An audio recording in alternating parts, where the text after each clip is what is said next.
Well, Blizzard just released a first set of patch notes for the Season 2 of The War Within, patch 11.1, and in this video we're gonna take a look what's coming next for Dells. So, in this Season 2, two new Dells will be available, Excavation Site 9 and the Side Street Sluice. In the latest WoWcast interview, game designer Mark Lada said that the Side Street Sluice takes place in the sewers of the Undermine, and we get to see what shady business goblins are up to outside of the public eye. And the Excavation Site 9 takes place in a new section behind Opportunity Point at the south of the Ringing Dips. In it, we're going to see Titan ruins overrun with void corruption to show an internal conflict seen throughout WoW's history of Titans versus Void. I'm really looking forward to this one. Next, we're gonna get new variants to almost all of the War Within Delves, with the majority of them being goblin themed. This is great. This means all the older Delves are gonna feel a little bit fresh. My only worry here is to say almost all. That means some of the Delves will not get this new goblin themed, themes, variants. But the ones that do get, I imagine it's gonna be like new mobs, new objectives, new abilities, new boss. That's pretty cool. So we will basically get more than 2 Delves realistically. From the point of view of actually content, you get to go back to some of the older Delves, let's say Underkeep, and you get to do like this goblin variant, which I think is gonna be pretty cool. Delve's Journey has been updated with a new rewards for Season 2, obviously, so that's Transmog, Warbound gear, probably some toys, stuff like that. New Delve mount, Delver's Gob Chopper. Yeah, it's pretty cool. It's just like dirigible in Season 1. New challenge encounter. So this is Zekra style encounter, and we get a new one. Now, the Dekris lair was a massive success, and I'm really looking forward to this one as well. I imagine it's gonna be 2 difficulties, and yeah, I'm hoping it's gonna be just as challenging.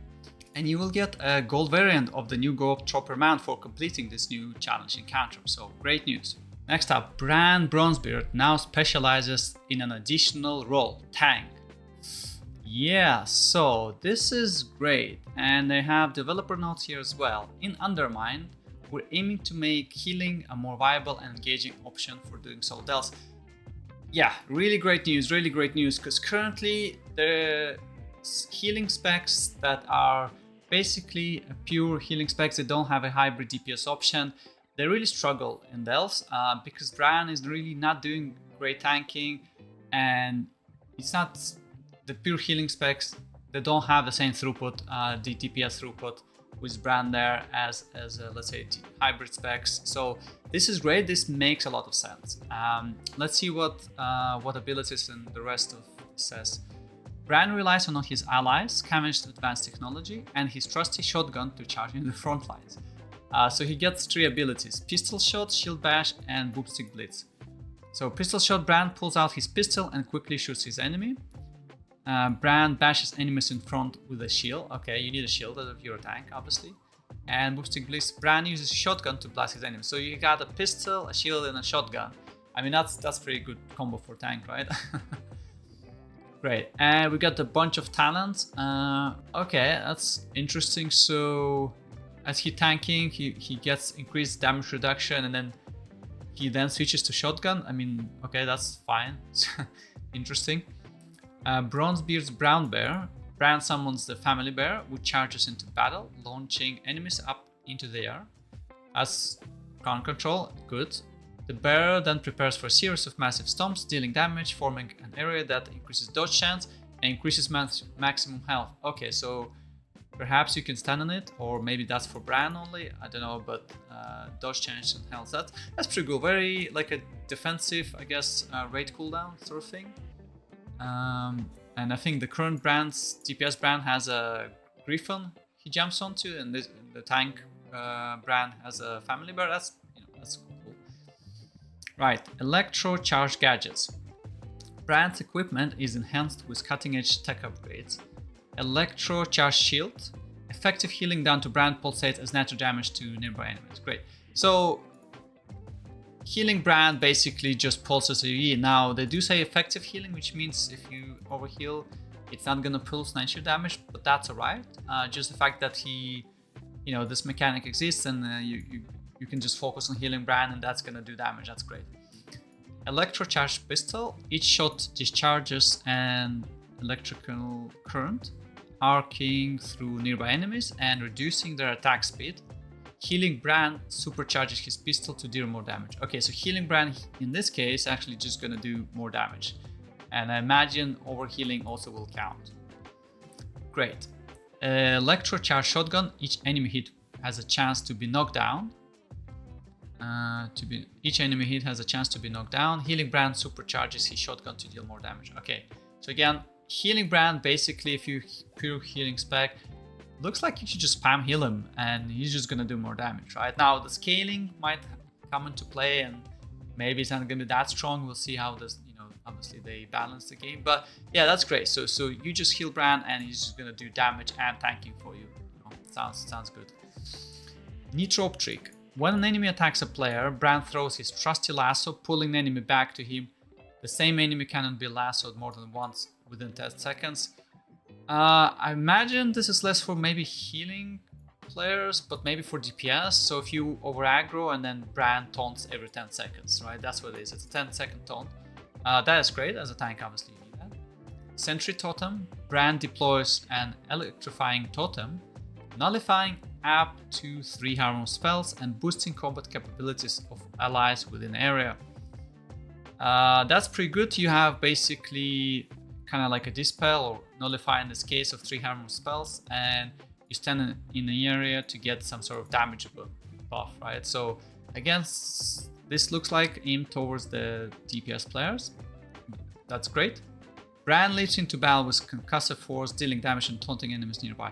Okay, I guess that's sort of jump in and taunt everything kind of deal. It's pretty good. Okay, so probably good to the start of the pool. And then Lightning Link. Brann generates an Electro Link that transfers damage done to nearby allies to himself. Okay, I'm wondering how many allies. Well, I guess if you're solo, and how is there a cooldown this link or not? Because if it's just always up there and he just transfers damage taken to himself, that's good, as long as the percentages are, you know, high enough. It's not like something 10%. But yeah, that's good. So he's basically shares some health with the allies. Explorer Survivor Journal.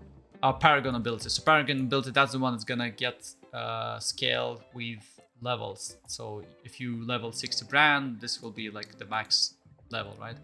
Brann's Combat Mastery grants him increased maximum health and healing received. Okay, cool. So technically the mastery is him being tankier and receiving more healing and hence dealing more damage. So the mastery will only be useful for healing specs, right? Because they'll be healing him. If you pick Brann as a tank with a DPS, it's less useful. I mean, obviously this role, all in all, it's really aimed at the healing specs, right? So I don't think a DPS player really gonna pick tank Brann. So it makes sense that this role is primarily aimed at solo players, solo healing specs. So yeah, it makes sense. This is great. So this is great news. I'm really excited for the 2 new delves and for the new challenge encounter, right? This is gonna be great, and the new role aimed to help those healing specs, right, that currently struggle. So yeah, I'm really excited about this. Let's see what, you know, when the PTR is gonna be available. I'm gonna jump in, I'm gonna release the footage of the new delves, you know, and maybe deep dive a bit more. But yeah, this is great news. And another piece of news that is not yet confirmed but was data mined by the community is that the Gilded crests are gonna be now obtainable via delves on tier 11. So we already can get Gilded crests. I think you can get 2 crests if you got the Delver's bounty map from tier 8. You know, that's a very low chance. You couldn't really be guaranteeing it, right? They'll get it. So apparently there's a new Delver's Gilded stash that's available in tier 11. We don't know yet how it's going to be obtained, but this is great news. It means they're adding a way to obtain Gilded crests via delves. Now tier 11, that's not easy content by no means. Now whether it's going to be farmable, or my guess is that maybe it's going to be more on a weekly or a daily lockout, similar to how bountiful delves are. You can only do 4 bountiful delves in a day max. I have a feeling this is going to be similar. You know, maybe you can get like a 1 gilded stash tier 11 a day, and you know, across 7 days perhaps 10 gilded crests each will be like a 70 crest. That would be my guess, but yeah, we'll have to wait and see. But this is great news. And yeah, anyway, thank you guys for watching. You know, let me know down in the comments what you think so far of the season 2 patch notes for delves. And yeah, have a great day, and I'll see you in the next one.